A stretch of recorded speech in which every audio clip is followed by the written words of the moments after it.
je ne ferai pas de prophète en disant qu'il y a des problèmes. Et même si Didier n'en aurait pas parlé, on sait très bien que de toute façon nous sommes destinés à cela.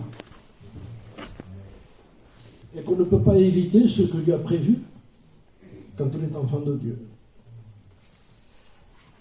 Vous savez, ce qui me réjouit quand je lis la parole de Dieu, c'est que on voit réellement que Dieu tient tout entre ses mains. Et ça me repose beaucoup parce que la Bible est finie, ça y est. Il n'y a plus rien à ajouter, il n'y a plus rien à retrancher. On sait comment ça va se terminer. Donc ça, il faut qu'on le comprenne bien. On ne marche pas en tâtonnant. On sait en qui on a cru. Et quand on lit la parole de Dieu, moi j'étais en train de relire ici ce soir, j'étais dans mon auto et je lisais la parole de Dieu, je lisais de quelle façon Dieu s'y prend dans les choses. Et je vis de quelle façon, depuis la création, lorsque Dieu a parlé, comme disait l'homme de Dieu, déjà on voit qu'au commencement Dieu. Donc ça veut dire déjà que nous sommes rassurés, parce que ce n'est pas écrit au commencement le diable. Ça va être un problème. Mais au commencement Dieu. Donc déjà, si je prends le commencement Dieu, je suis rassuré lorsque Christ a dit « Je m'en vais vers mon Dieu qui est votre Dieu et vers mon Père qui est votre Père ». Donc ça veut dire que Christ a fait de Dieu notre Dieu et il a fait de son Père notre Père. Et quand nous prions, dites notre Père. Et c'est rassurant déjà. Parce que Dieu a parlé, comme disait l'homme de Dieu, Dieu a parlé au commencement, Dieu a parlé à rien. Il n'y avait rien, au commencement, il n'y avait rien. Et comme je disais un jour, quand on parle à quelqu'un, s'il a quelque chose, tu as quelque chose, il dit non, j'ai rien. Donc ça veut dire qu'on cherche une autre personne à côté, il n'a pas lui.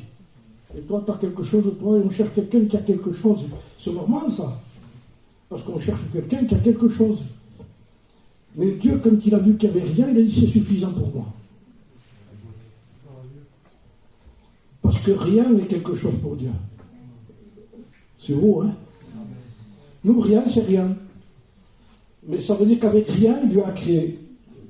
Et c'était suffisant pour parler à rien, pour que tout existe. Donc déjà, ça nous pousse à respirer mieux.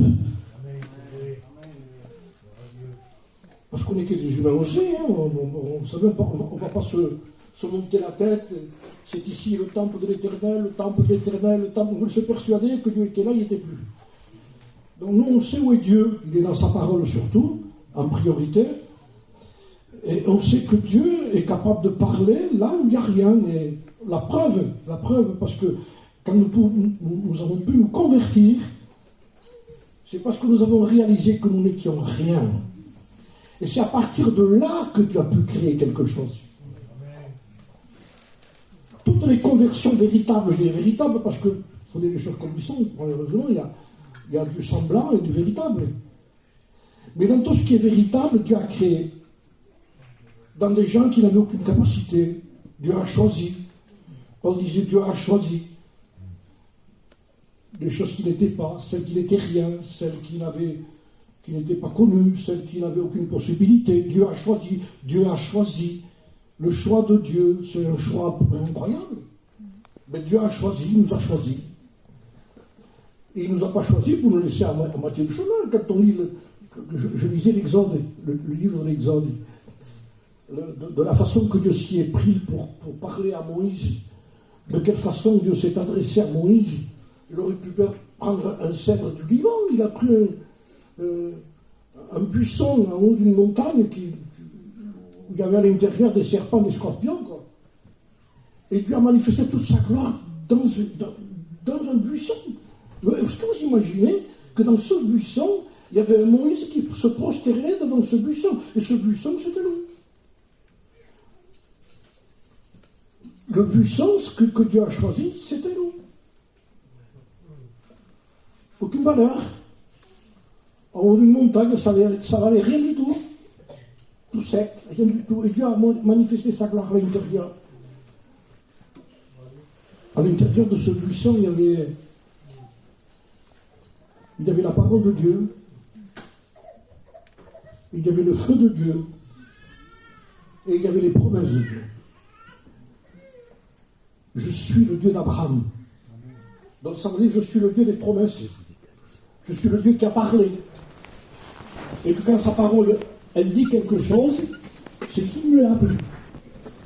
C'est fini. Ça veut dire que la Bible est clôturée. Il l'a dit, ça se passera comme ça. Le temps ne va pas diminuer ce que Dieu a dit. Les circonstances non plus.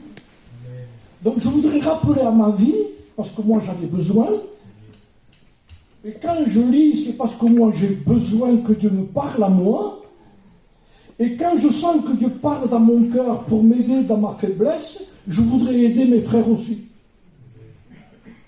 Parce que je sais que vous êtes de la même nature que moi, et que les problèmes sont jusqu'à là, et on a envie parfois de sortir de l'eau pour pouvoir prendre un peu d'air. Mais la parole de Dieu dit, moi mes promesses te font prendre de l'air. Parce que je suis le Dieu qui ne change pas. Je suis le Dieu d'Abraham, d'Isaac et de Jacob. Et Dieu parle à Moïse parce qu'il y a un peuple qui a parlé, qui a crié à Dieu. Il n'a même pas prié Israël, il était sous l'esclavage de Pharaon. Et toute l'histoire est là. À partir de là, Dieu a entendu le cri de son peuple. Il dit, j'ai entendu le cri de mon peuple. Un cri n'est pas une prière, c'est un cri. Le cri d'un enfant qui pleure dehors fera lever une mère qui est dedans, même s'il y a plusieurs enfants qui jouent. Et quand un enfant crie et il pleure, c'est le petit. Mais tous les pleurs sont pareils. Mais la mère ne s'est pas trompée, c'est le sien. Elle ne s'est pas trompée quand elle sort dehors, elle dit, tu vois que c'était lui. Parce qu'il a entendu le cri. Et le cri du pleur de dehors fait lever la mère de dedans. Vous croyez que Dieu n'est pas capable d'entendre notre cri? Je me réjouis de ce qu'est Dieu, pas de ce que je suis moi, parce que vous savez, si on comprendrait bien Dieu, je ne le comprends pas, et il nous faudra toute l'éternité pour le comprendre, ça court encore. Comment pouvons-nous expliquer ces choses-là? La Bible en parle aussi. Que Dieu se plaît dans notre faiblesse.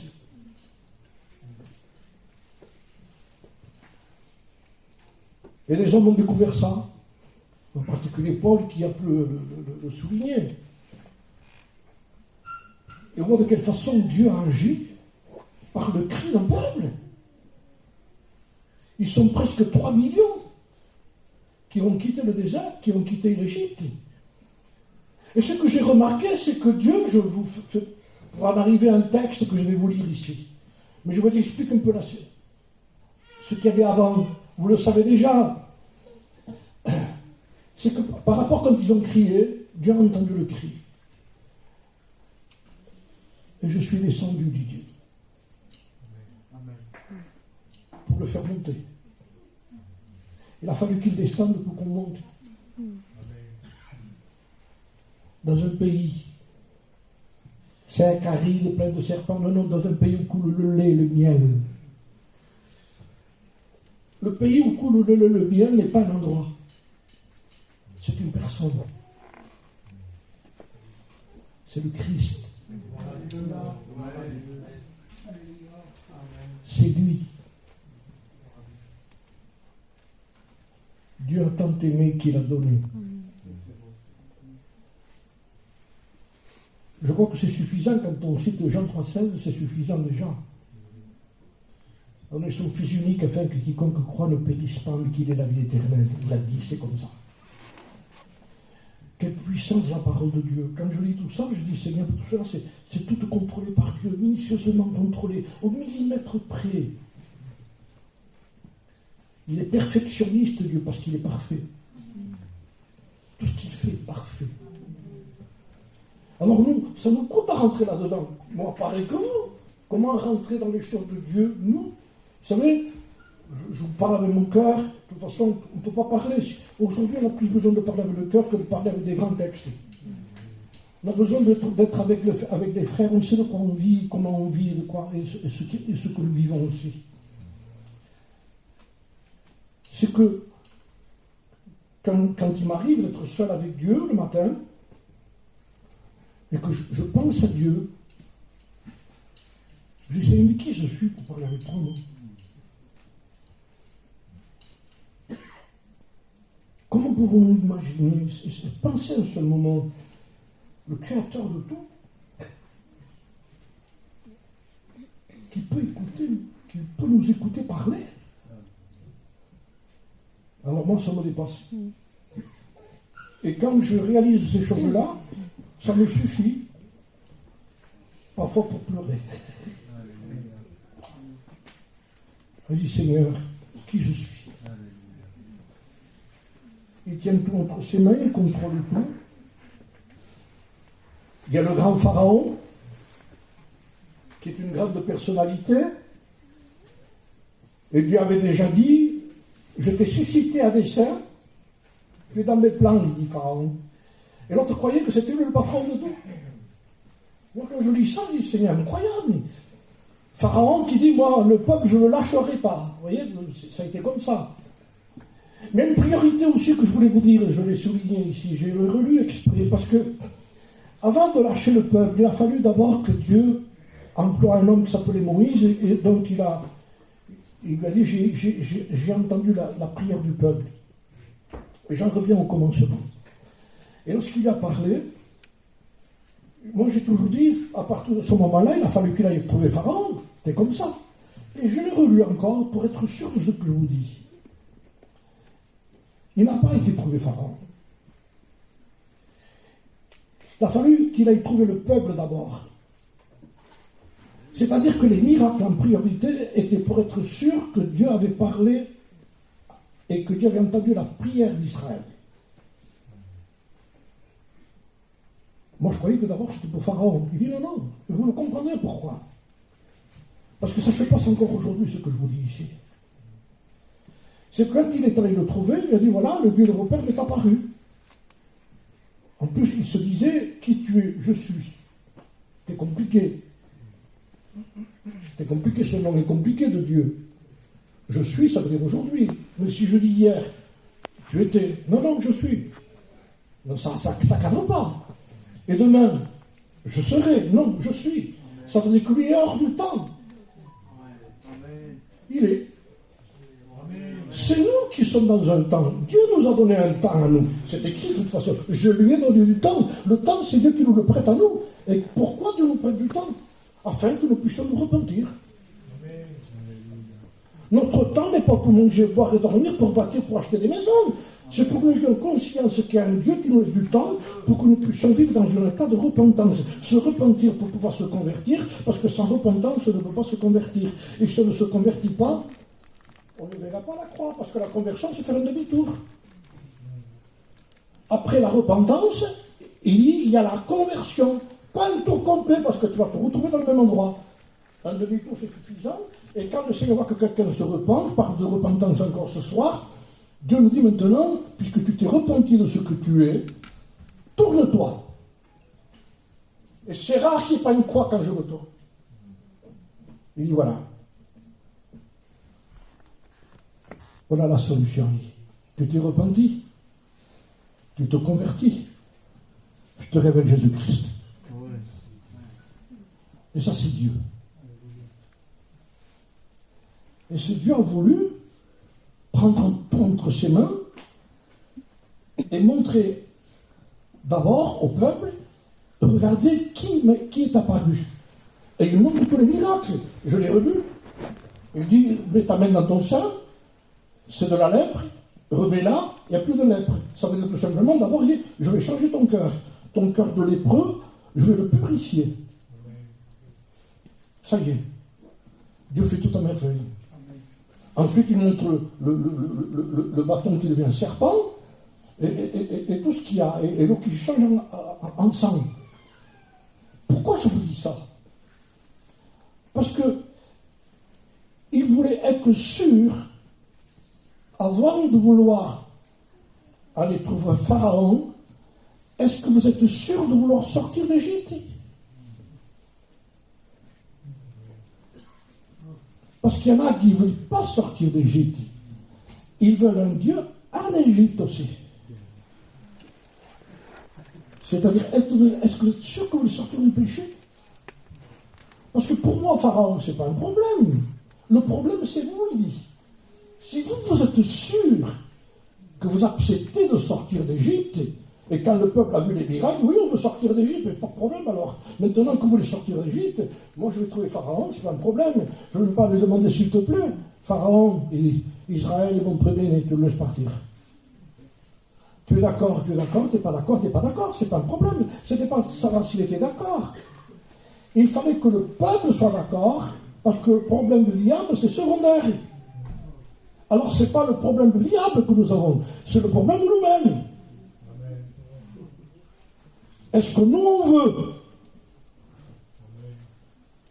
Je ne sais pas si certains l'ont voulu, parce qu'un évangile, je vous le dis en passant, vite fait, parce que quand le diable a vu, Pharaon a vu que l'Égypte était frappée, alors il a essayé de faire des compromis. Il voulait garder quand même Israël chez lui, pour ses services à lui. C'est écrit comme ça. Hein. On n'est pas libre. Hein. Ils étaient au service de Pharaon. Alors, il voulait les garder chez lui. Et il a fait des propositions à Moïse. Écoute, on passe un compromis, quoi. Restez ici, et je vous offre tous les sacrifices qu'il faut, tous les holocaustes qu'il y a. Adorez votre Dieu. Vous ne voyez pas que ça ressemble beaucoup à ce qui se passe aujourd'hui? Adore en Égypte. Reste chez moi. Sois un chrétien égyptien. Avec les cantiques égyptiens. Et bien là. Et oui. Il est capable de donner un pupitre, une église, un local à certaines personnes pour qu'ils restent en Égypte. Et il y en a qui ont accepté.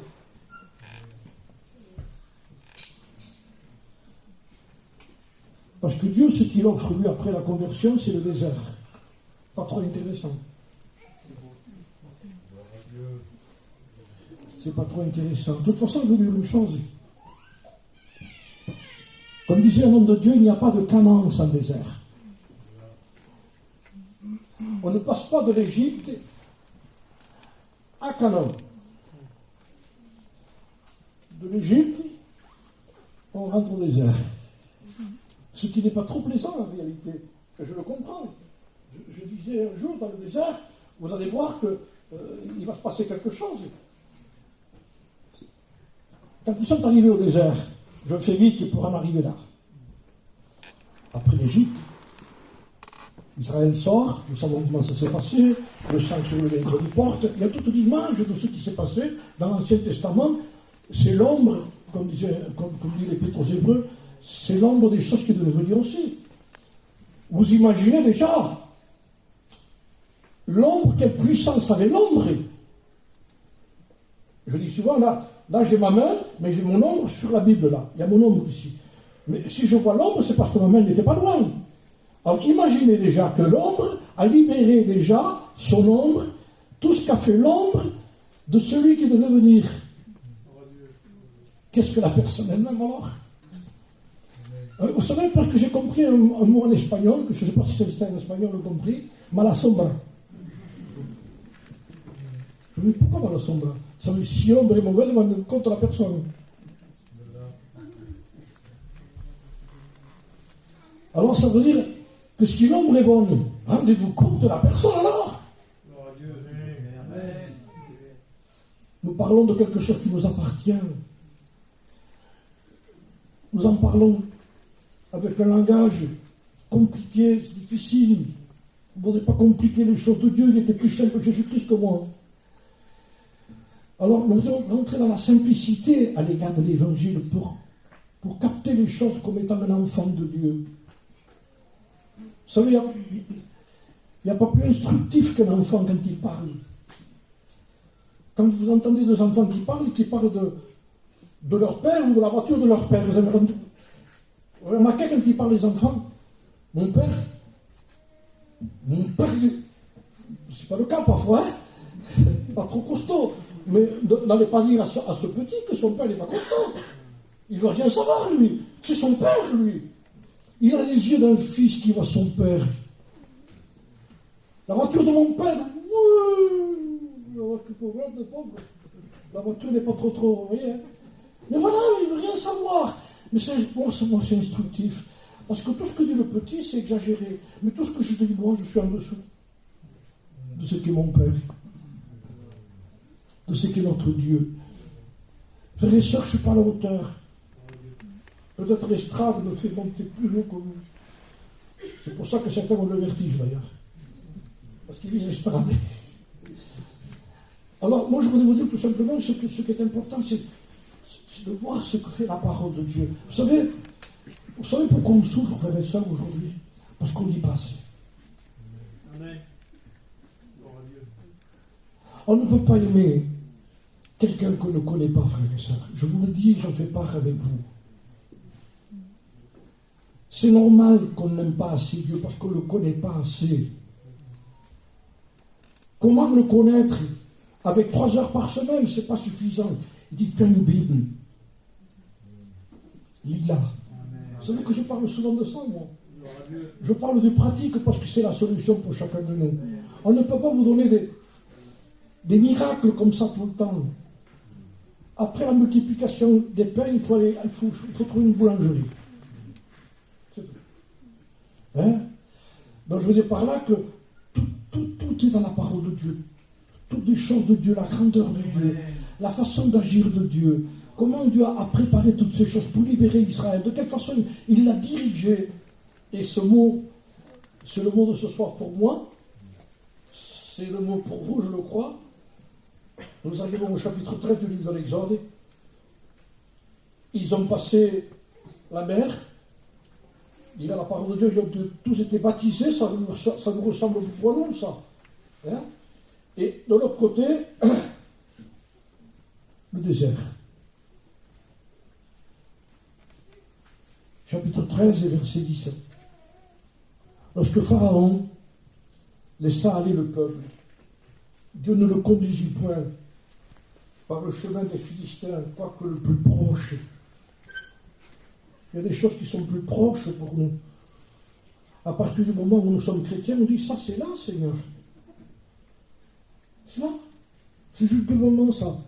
Tu me donnes ça, je peux le toucher avec la main. Et Dieu nous fait faire un détour énorme, écoute parce que c'est écrit.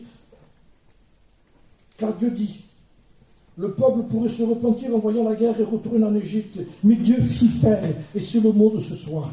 Écoutez bien, frères et sœurs. Dieu fit faire. C'est Dieu qui prend le chemin, la direction du chemin, et c'est Dieu qui l'a choisi. Et quand Dieu choisit, ne cherchons pas à choisir autre chemin que celui que le Seigneur a pris et que le Seigneur nous a enseigné. Dieu fit faire un détour par le chemin du désert vers la mer Rouge. Dieu fit faire un détour. Petit détour de 40 ans.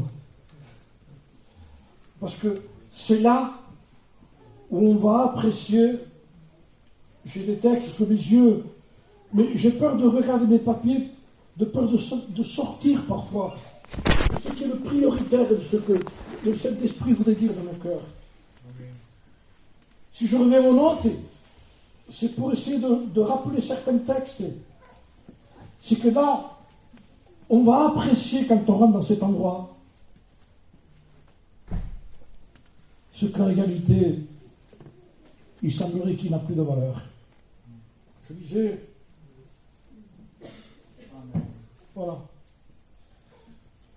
Ça, c'est une bouteille d'eau qui vaut 15 centimes. Elle vaudra 15 centimes tant que nous ne serons pas dans le désert.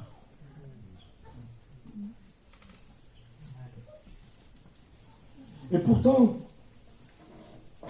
tout tout ce qu'on peut avoir n'aura pas l'effet de l'eau pour notre besoin du corps. Je peux avoir tout ce que vous voulez. Je peux avoir un compte en banque, je peux avoir une maison, je peux avoir une caravane, je peux avoir des ambitions, un terrain, tout ce que vous voulez. On peut avoir. On peut avoir. C'est pas interdit ce que je vous dis ici. Mais Dieu nous amène à certains endroits pour nous démontrer ce qui a le plus de valeur. Comment ça prend de la valeur?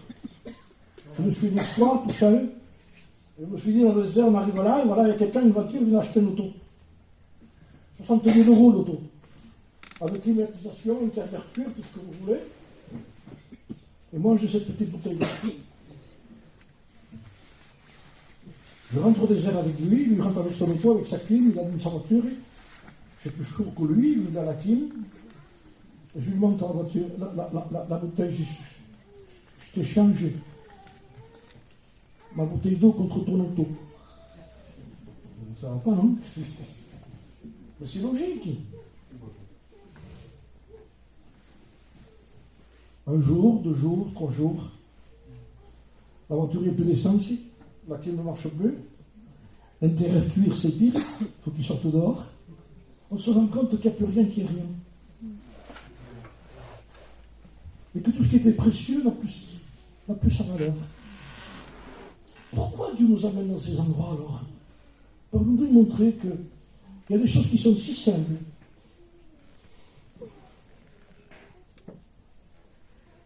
Et qui pourtant ont une valeur après où il sera capable, l'homme, de prendre sa carte grise après dans quelques jours.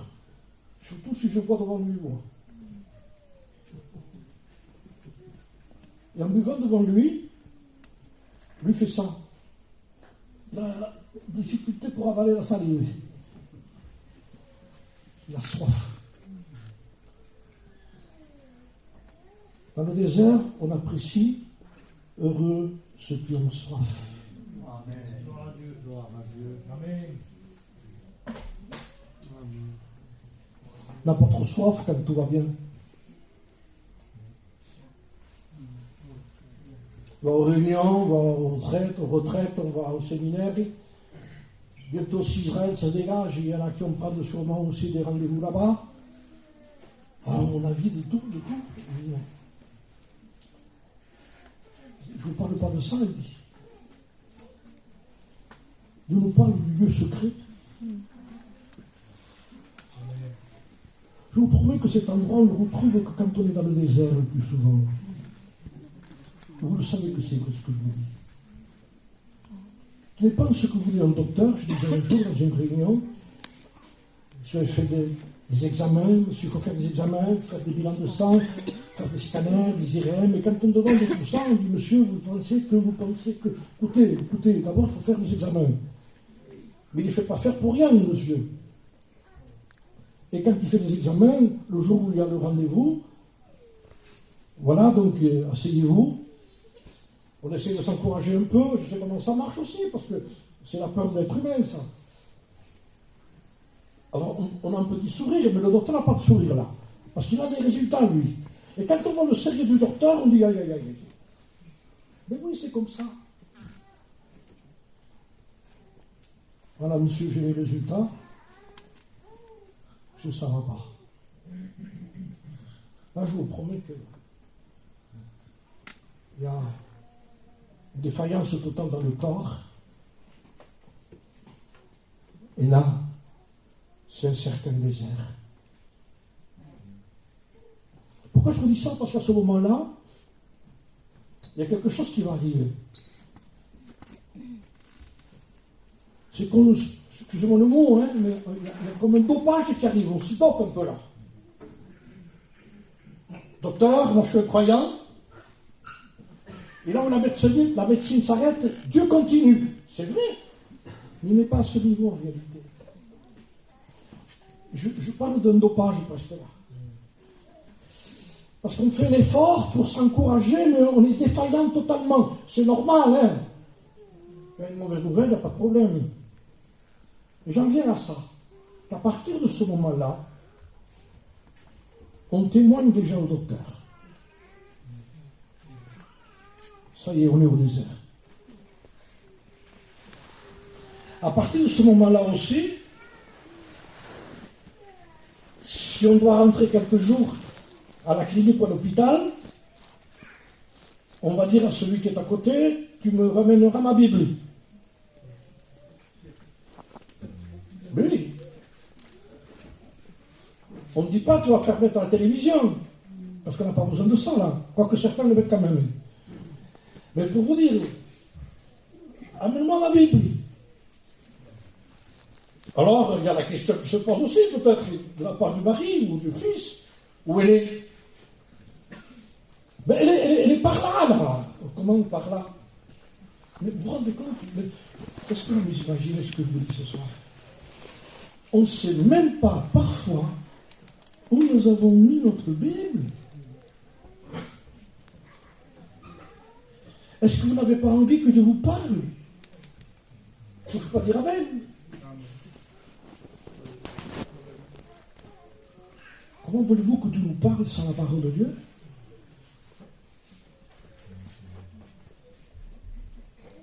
Est-ce que nous avons compris que la parole de Dieu, c'est Dieu qui nous parle? Parle-moi. Dieu dit, ouvre ta Bible. Heureux celui qui lit. Je comprends pourquoi on est si malheureux. Parce que l'envers de celui d'être heureux, c'est malheureux celui qui ne lit pas. Il y a une conséquence. Nous, on croit qu'il n'y a pas de conséquence quand Dieu dit quelque chose. Que si on ne le fait pas, ça marchera quand même. Mais vous comprenez que là, c'est grave ce qu'on fait. Parce que toutes les écrites qui ont été écrites, c'est pas pour les écrire comme ça. Tu le fais, si tu ne le fais pas, tu ne le fais pas. Hein. Ça marchera quand même. Ça ne marche pas. Un docteur déjà a dit un jour, je l'ai dit en prêchant un jour, un docteur avait dit, avant de vouloir soigner quelqu'un, demandez-lui s'il est prêt à abandonner ce qui l'a rendu malade. Je veux bien vous soigner, il dit. Mais est-ce que vous êtes prêt à abandonner ce qui vous a rendu malade? Je vais vous donner le médicament. Mais à quoi ça servira si vous continuez à faire ce que vous faites encore? Donc ça veut dire que le docteur lui-même met ses conditions. Et les conditions pour nous, le peuple de Dieu, les enfants de Dieu, pour que nous soyons non pas à la hauteur des problèmes, personne n'est à la hauteur des problèmes. Mais ce qui est sûr, c'est que le désert, on le traversera. Nous n'allons pas périr dans le désert. Un homme de Dieu disait, dans le désert, on ne s'installe pas, on le traverse. Mais il faut le traverser avec des gens de confiance. Il n'était pas beaucoup pour traverser le désert de ceux qui sont partis d'Égypte. Je crois que c'était 2 ou 3. Mais qu'importe le nombre, parce que Dieu n'est pas dans la quantité. Aujourd'hui, on juge les choses comme ça. Et de toute façon, tout le monde fait pareil. Et ce qu'a dit un homme de Dieu était précieux pour moi. Cet homme de Dieu disait, un jour le mal sera appelé toujours le mal, même si tout le monde le fait. Et le bien s'appellera toujours le bien, même si personne ne le fait. Mais personne ne le fait. Mais Dieu a dit, ça c'est bien. Et ça ne changera pas la qualité de Dieu, ni la couleur de ce que Dieu a dit. On ne changera pas Dieu par notre attitude. Mais comment tu veux faire? Comment tu veux qu'on fasse? Débrouillez-vous, dit Dieu. Vous avez une solution. Christianisme à quel prix? Quelle valeur la parole de Dieu? Quelle valeur la petite bouteille d'eau? Si elle a de la valeur par rapport à quelqu'un qui est dans un désert, à combien plus forte raison elle a de la valeur par rapport au désert que nous traversons? C'est en train de... Ça chauffe de plus en plus. Le soleil est en train de chauffer de plus en plus. On ne peut pas le diminuer. La solution, ce n'est pas de chercher le nombre, il n'y en a pas. Celui qui demeure à l'abri du Très-Haut repose à l'ombre du Tout-Puissant. L'ombre, c'est encore lui. Dans un désert, c'est encore lui. Il y a tout ce qu'il faut dans le désert pour tenir debout. Utilisons ce dont nous avons besoin. Or, Dieu a dit, Dieu fit faire. On ne chasse pas le désert en disant, je te chasse au nom de Jésus. À moins que tu me chasses, c'est moi qui t'ai fait rentrer. Ne nous trompons pas d'ennemi. C'est pas le diable. Pharaon était entre les mains de Dieu. Et même lorsqu'il arrive devant la mer Rouge, il dit, Dieu dit, Pharaon dira. Le peuple d'Israël est bloqué. Il dit tout ce qu'il va dire avant. Et il explique à son peuple. Regardez ce qu'il va dire. Il va dire ça, il va dire ça, il va dire ça, et il va faire ça. Il dit tout pour son peuple. Ce qui a été dit dans les palais de Pharaon, il le révèle au peuple de Dieu. C'est là, mais... Bon, on ne réalise pas assez le Dieu qu'il est.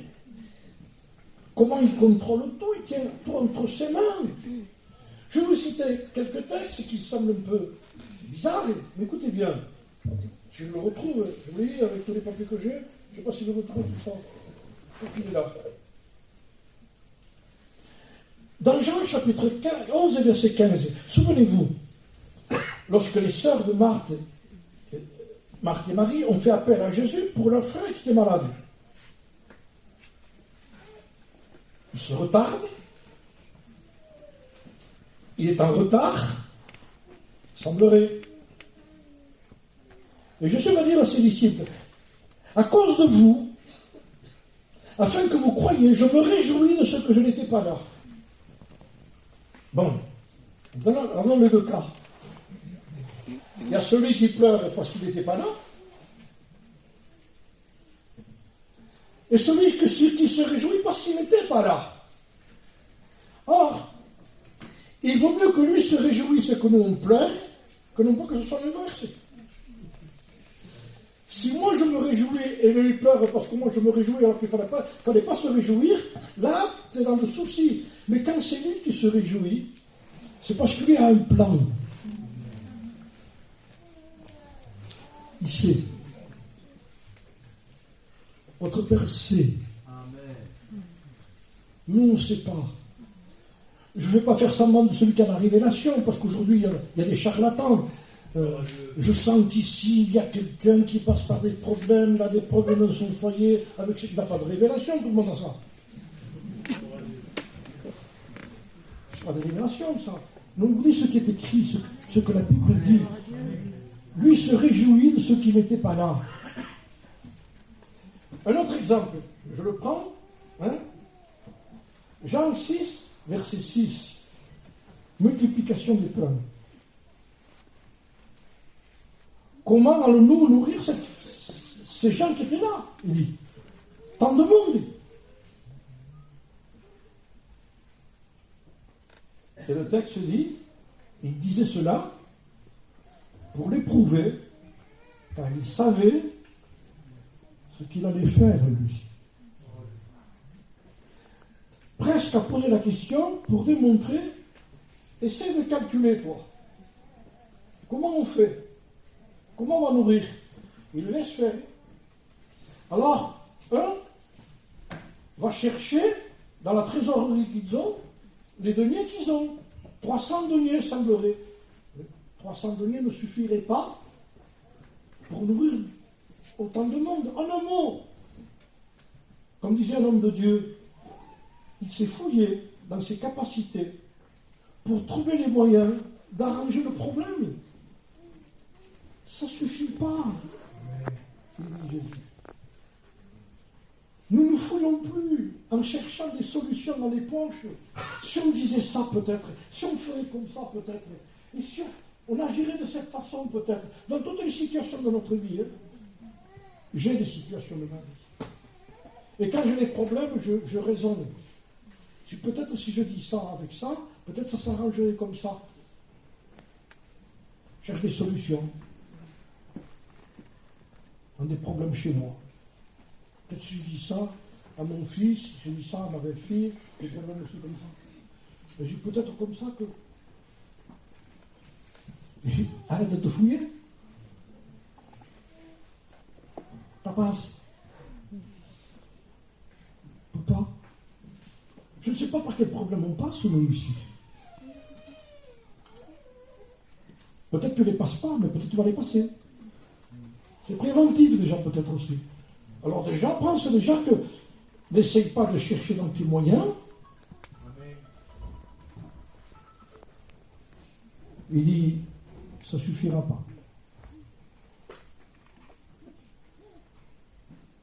Mais pourtant, c'est bien calculé. Oui, mais tu calcules toi. Je vais calculer pour 3 mois. Mais qu'est-ce que tu vas faire, Seigneur? Un miracle. On a besoin de miracles, frères et sœurs. On a besoin d'un miracle pour que le Seigneur guérisse quelqu'un. On a besoin d'un miracle pour quelqu'un, pour soulager quelqu'un. Il faut un miracle pour les deux. Il est toujours le Dieu des miracles. Christ sera glorifié soit par ma vie, soit par ma mort. Et Christ sera glorifié quand même. Vous vous rendez compte? Nous, on résout le problème. Il dit, moi, je fais des miracles. Ça veut dire qu'un miracle, c'est quelque chose qui donne gloire à Dieu, qui fait donner gloire à Dieu. Et le but de notre existence sur la terre, c'est de donner gloire à Dieu, parce qu'il n'y a rien qui se perd chez nous. Le temps qu'on vit, c'est pour donner gloire à Dieu. Les diverses épreuves que nous avons aujourd'hui sont pour nous, au-delà de tout, un point éternel de gloire. Il dit, tu ne perds rien. Tout ce que tu ne reçois pas ici, c'est mis en nous. Quand tu rentreras, tu diras, qu'est-ce que c'est tout ça? Mais c'est ce que je t'avais dit, moi. Mais qu'est-ce que tu m'avais dit? Que ce que tu n'as pas eu ici, c'est ici. En bas, c'était un temps. En haut, c'est pour toujours. Je le crois. Je le crois. Je le crois parce que la foi, c'est arrivé presque à dire, comme dira l'Épître aux Hébreux, ils sont morts sans avoir obtenu ce qui leur avait été promis. Mais alors, Seigneur, tu m'as promis, tu ne m'as pas donné. Donc c'est que je n'avais pas la foi. Si. Je téléphonais avec Jolieto il n'y a pas longtemps. Je parlais avec lui, j'avais besoin de parler avec lui. Oui, Xavier, il m'a dit, pas tête à moi. Pas tête, il m'a dit. Il n'y a aucune prière que Dieu oublie.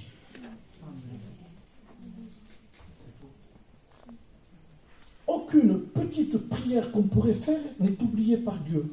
Il l'a entendu, c'est enregistré. C'est encourageant quand même. Amen. Alors on se dit, Seigneur, si... Vous savez, je vous dis ce qui m'est arrivé aujourd'hui, pas plus tard que ce soir, quelqu'un m'a téléphoné, c'est un prédicateur. Il m'a expliqué il y a longtemps qu'on ne s'est pas vu, et on parlait ensemble, c'est un chrétien qui s'est converti avec moi, qui est devenu prédicateur. Tu le connais toi, c'est Pascal, je peux. Et me disait ses misères, expliquer son découragement. Il m'a parlé à un point où j'ai essayé, comment je vais faire pour lui parler.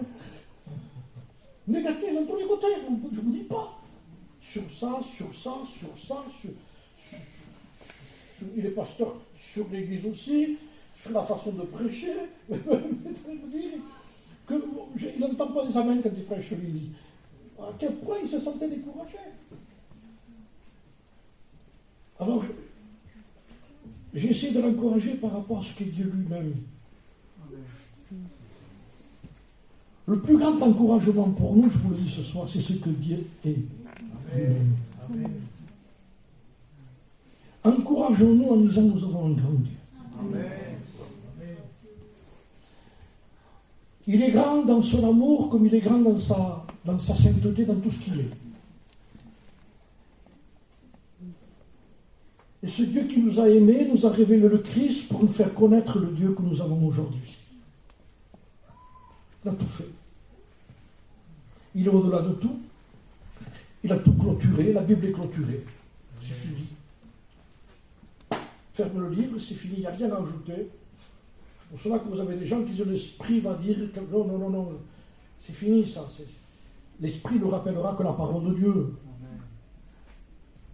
Quand on fait dire à l'Esprit quelque chose qui est en dehors de la parole, c'est un mauvais esprit, c'est pas la parole, c'est pas l'Esprit. Ça veut dire que tout est clôturé. En un mot, je le redis, il dit, voici, disait Jésus, je vous ai tout dit. C'est court le texte. Il dit, je vous ai tout dit. Qu'est-ce qu'il m'a dit? C'est écrit. Je vous ai tout dit. Sur toutes les situations, il ça n'existait pas, des voitures, des caravanes, ça n'existait pas. Mais moi, je vous ai tout dit pour le principal de votre propre vie. On ne dépend pas de ce qu'il y a autour. On dépend de ce que Dieu a dit, dans ce qu'il a commencé. Lorsqu'il n'y avait rien, il y avait Dieu. Et tout d'un coup, il y a plein de choses qui s'ajoutent dans notre vie. Caravane, crédit, maison, il dit tout ça. Si vous voulez, mais ça n'a rien à voir avec ce que je suis. C'est pour ça que je donnais l'image, je l'ai dit souvent, ça c'est notre vie matérielle, c'est nous ça. Et ça c'est ma vie spirituelle. Alors, écoutez, je ne touche pas à la vie spirituelle, je touche à la vie matérielle. Je touche là. Mais alors pourquoi quand je touche ici, ça fait du bruit ici? Parce que le diable a tellement pris de place avec le matériel qu'il peut nous toucher quand il veut et où il veut. Depuis la réunion, je suis attristé, je suis découragé. Ça arrive le découragement, mais il y a des ampleurs qui sont dangereuses. Parce que le découragement ne doit pas empêcher la fidélité vis-à-vis de Dieu. Je lui reste fidèle. Je n'ai pas la même intonation de voix. Je disais l'autre jour dans une réunion à des chrétiens, vous savez, je peux aller dans une boulangerie. J'y vais, bien, ça va, je ne suis pas malade, j'ai ma voix. Je rentre à l'intérieur, bonjour madame, bonjour. Une baguette de pain, s'il vous plaît. Baguette de pain. Maintenant, j'y vais quelques jours plus tard, j'ai pris la grippe. Je tousse, je suis très affaibli. Parfois, on l'entend très peu. Je rentre dans la même boulangerie, c'est pas la même voix, le même état. Je dis, baguette de pain, s'il vous plaît. Et je tousse. Me donne une baguette de pain quand même, hein. Alors, je veux dire que là où on va chercher le pain, ce n'est pas une question d'un état. Je ne suis pas trop bien. Va à la boulangerie. Oui, mais je ne suis pas bien. Vas-y, encore, tu me donneras du pain quand même, lui. Pas parce que tu as une voix comme un ténor. Je me sens bien avec Dieu, je me sens bien. Merci pour le pain, Seigneur. Oui, d'accord, mais après, tu ne diras pas pareil.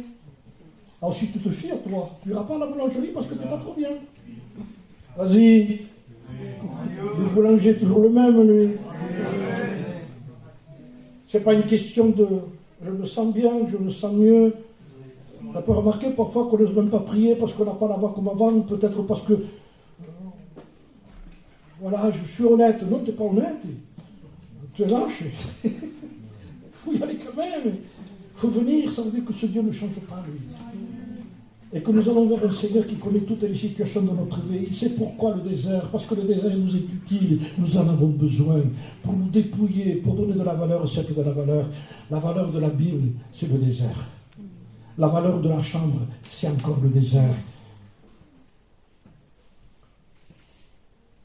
Et Dieu, parfois, nous restreint dans certaines choses pour dire, tu n'as besoin que de moi. Le missionnaire était parti avec son serviteur. Il avait la comptabilité de tout, c'était le missionnaire qui était avec son serviteur, il faisait la comptabilité du pain, tout ce qu'il avait eu. Et à un moment donné, le serviteur a dit à son maître, qui est un missionnaire, un homme de Dieu, il dit, maître, nous n'avons qu'un peu de riz, on dit, il ne nous reste pas grand-chose. Et l'homme de Dieu, tu te trompes, il dit, nous avons Dieu un peu de riz. Je rappelle, on se trompe, nous avons Dieu et un peu. Encore, ça servirait que de dire nous avons beaucoup, nous n'avons plus Dieu. C'est l'un ou l'autre, frères et sœurs. Apprécions dans les temps qu'on vit. C'est des temps difficiles. Mais attendez, ce n'est pas parce que les temps sont difficiles qu'il faut oublier le Dieu qu'il est. Il est au-dessus de toutes les difficultés. Il nous le montre dans la parole de Dieu. Pendant que le déluge était là, il était assis sur son trône. Il n'y a rien qui l'arrête. Il domine, contrôle. Il se rit de ses ennemis. David l'avait tellement compris. Vous savez, quand je lis David, c'est encourageant pour moi. Il m'encourage, David. Parce qu'il avait plus de difficultés que moi, lui. Il en avait des problèmes chez lui. Mais il savait prier. Il savait s'humilier. Il savait venir devant Dieu. Il lui parlait comme il fallait parler. Et il disait, avec l'Éternel, je me précipite sur une tour en arme. Avec l'Éternel, il faisait des exploits. Pourtant, il savait qu'il était faible. C'est un faible aussi. Il avait des problèmes. Mais quand les difficultés, les problèmes nous affaiblissent, ce n'est pas un tort, ce n'est pas un problème. C'est une grâce de Dieu. Parce que réellement, ça nous apprécie. Ça nous donne à apprécier. Quand on lui dit, je me réjouis de ce que je n'étais pas là, c'est parce qu'il avait un but, quelque chose de plus grand à faire. Il a toujours quelque chose de plus grand à faire pour nous. Et c'est ce qu'il fait le Seigneur par rapport au désert. Il a voulu démontrer que lorsqu'ils sont rentrés dans cet endroit, ils se sont arrêtés à un désert qui s'appelle le désert de Chour. Et le désert de Chour veut dire mur. Et le mur qu'ils ont rencontré, en réalité, ce qu'ils voulaient démontrer par rapport au désert, que le problème avant c'était Pharaon. Et que dans le désert, le problème c'était plus Pharaon. C'était eux. Leur propre personnalité, le mur que nous sommes nous-mêmes par rapport à Dieu lui-même. On est un mur. Et c'est là que le Seigneur dit, je veux la tirer au désert, je la prendrai par la main, je la tirerai au désert, et là je parlerai à son cœur. C'est une chose que Dieu nous parle dans les réunions, frères et sœurs, nous en avons tous besoin. Je suis pasteur. J'ai parlé des années à des réunions. Et je parle encore dans des réunions, puisque ce soir je le fais. C'est une direction, un message. Ce n'est pas une solution. On ne va pas changer une citrouille en carrosse, non. On donne une direction. Vous entendrez une voix derrière vous qui vous dira, voici le chemin, marchez-y maintenant. Prenez des décisions. Prenons des décisions. Ça suffit, les amens, les alléluia, les frissons. Je ressens la présence. Fais-le. Même si tu ne ressens rien. Ce pasteur me disait, je ne ressens plus rien, pasteur. Je dis, écoute bien. Ça ne changera pas ce qu'est Dieu.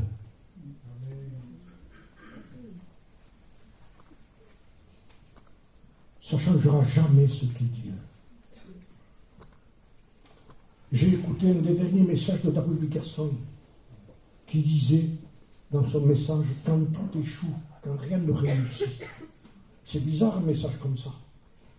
Mais il a fini son message par ça. Heureux ceux qui n'ont pas vu et qui ont cru. Notre bonheur, c'est de croire. Parce que même si on voit, et tout s'arrangerait, je vous promets que ça c'est vrai ce que je vous dis, ça ne changerait pas notre situation à nous. On resterait toujours pareil. Si on n'est pas fidèle, on ne resterait pas fidèle. Parce qu'une situation s'oublie, même si Dieu exauce. Une guérison, même si Dieu exauce, ça passe. Mais quand c'est Dieu qui fait une œuvre dans notre cœur, dans une situation, je vous promets que ça ne passe pas. Ce qui a été fait, a été fait. Dans le désert, on est seul. Même si vous êtes accompagné. Que vous le vouliez ou pas, ça se passe tout seul parce que c'est vous qui avez soif.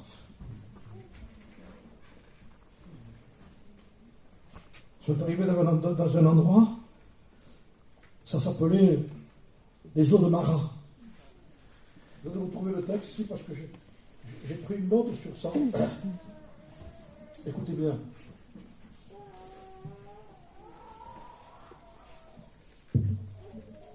Je l'ai ici.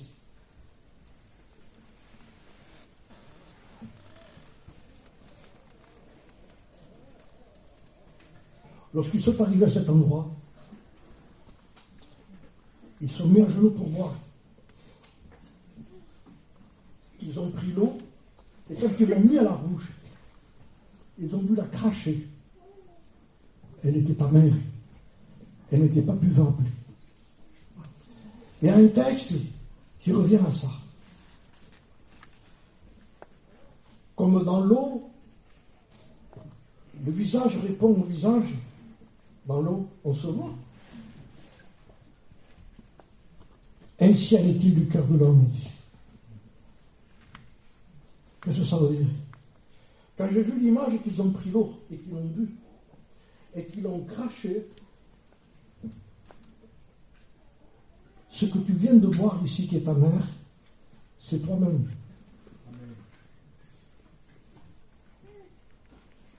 Ça veut dire tout simplement que tu n'es pas buvable. Tu n'es pas vivable ou buvable. C'est toi.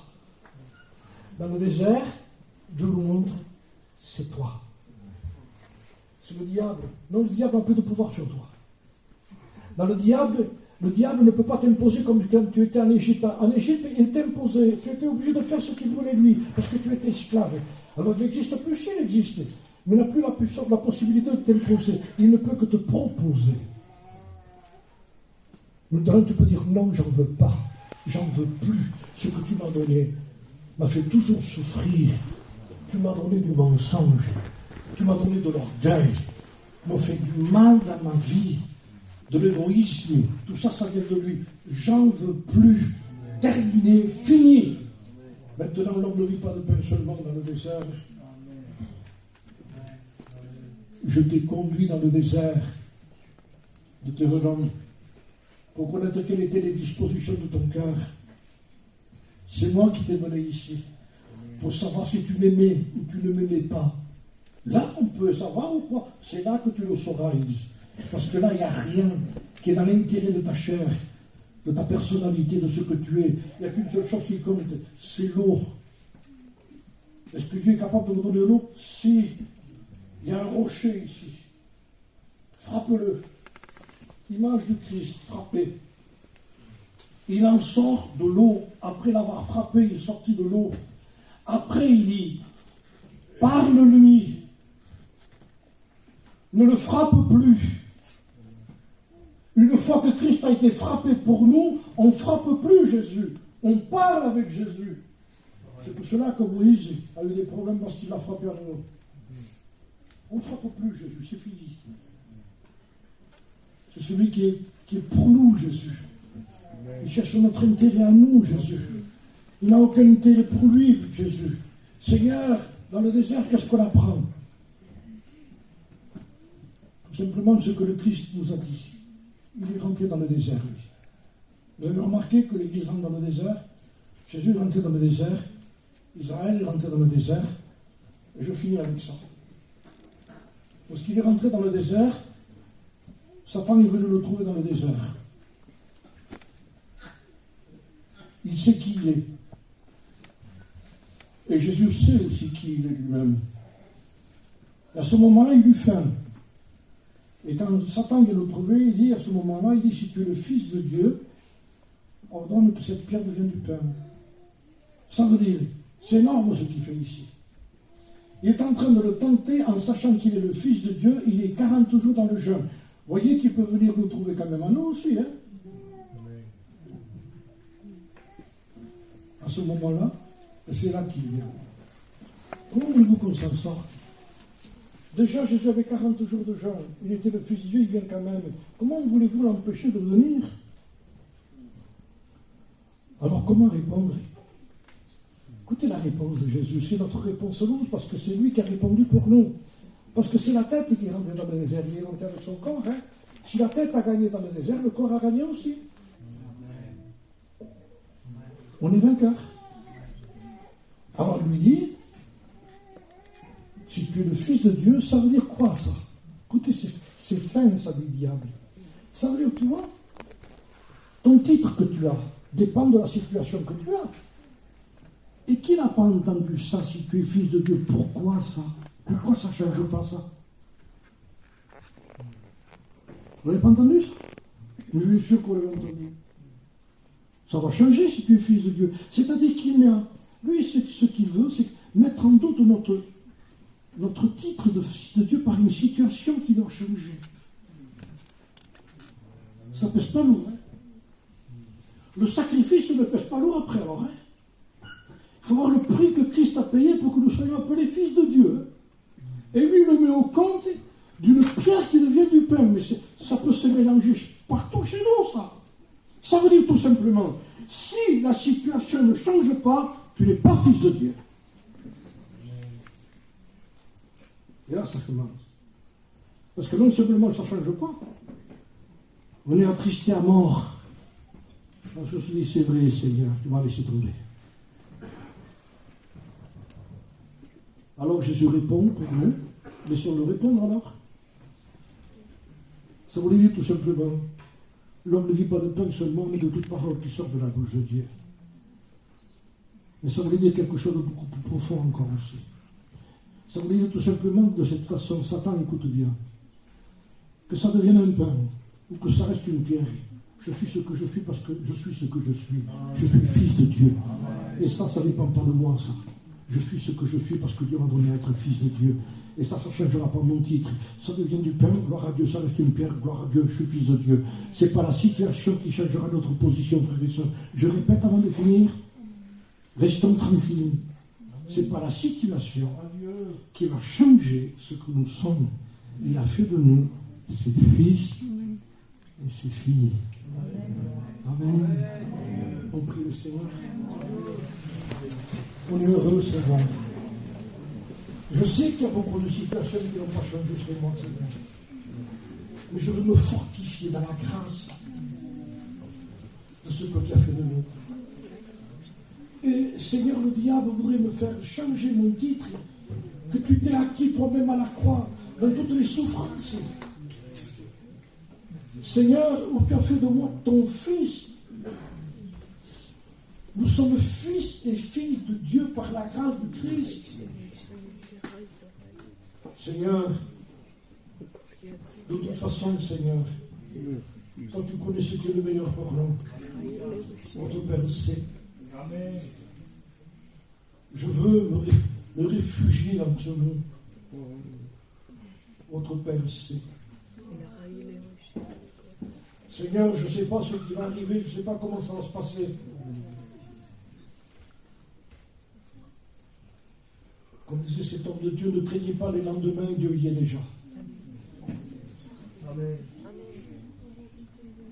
Aujourd'hui, pour nous, c'est aujourd'hui, demain, on ne sait pas, mais Dieu y est déjà, lui. Le principal, c'est que lui y soit, lui. C'est plus important que lui y soit que moi, parce que moi, je ne saurais pas quoi faire quand même. Mais lui y est. Seigneur, j'ai envie de reprendre confiance en nous. J'ai envie de renouveler dans mon cœur, avec des frères et sœurs ici, Seigneur, guide-nous, conduis-nous. Seigneur, nous avons confiance en toi. Seigneur, nous on ne sait pas, mais toi tu sais. Nous on ne connaît pas, mais toi tu connais. Nous on ne voit pas, mais toi tu vois. Et ce qui est sûr, dans ce que tu connais, que tu vois et que tu sais, tu cherches le meilleur pour nous. Donc ça aussi je le sais. Parce que ton seul souci, le seul souci du ciel, pour la terre ici-bas, c'est l'intérêt de l'Église, c'est le bonheur de l'Église, c'est la prospérité de l'Église, c'est la marche de l'Église, c'est l'avenir de l'Église. Alors tu cherches le meilleur, un seul souci, le ciel, un seul souci, le ciel. C'est le bonheur de la bien-aimée, c'est notre propre bonheur à nous. Tu veux que notre joie soit parfaite, Seigneur. Même tu as dit, quelqu'un est dans la joie, eh bien qu'il chante des cantiques. Il ne chante pas pour avoir la joie, mais parce que tu lui as déjà donné la joie déjà. On ne fait rien pas pour quelque chose, nous, parce que nous l'avons déjà. On ne rentre pas ici pour te rencontrer, mais parce que nous t'avons rencontré déjà. On ne vient pas ici pour te trouver, parce que nous t'amenons ici. Et nos joies, Seigneur, ce n'est pas chercher l'atmosphère. Tu es notre bonheur. Tu es notre avenir. Tu es notre présence, Seigneur. Et bientôt, tu nous as fait une promesse. Je reviens. Je vous prendrai avec moi, afin que là où je suis, vous y soyez aussi. Réjouissez-vous par ces paroles. Même Paul dira, consolez-vous par ces paroles. C'est toi qui auras le dernier mot, Seigneur. Jamais le diable. Jamais. Merci, Seigneur, de nous donner la victoire sur nous-mêmes et sur le désert que nous pourrons passer. Bientôt Canaan, Seigneur. Merci, Seigneur.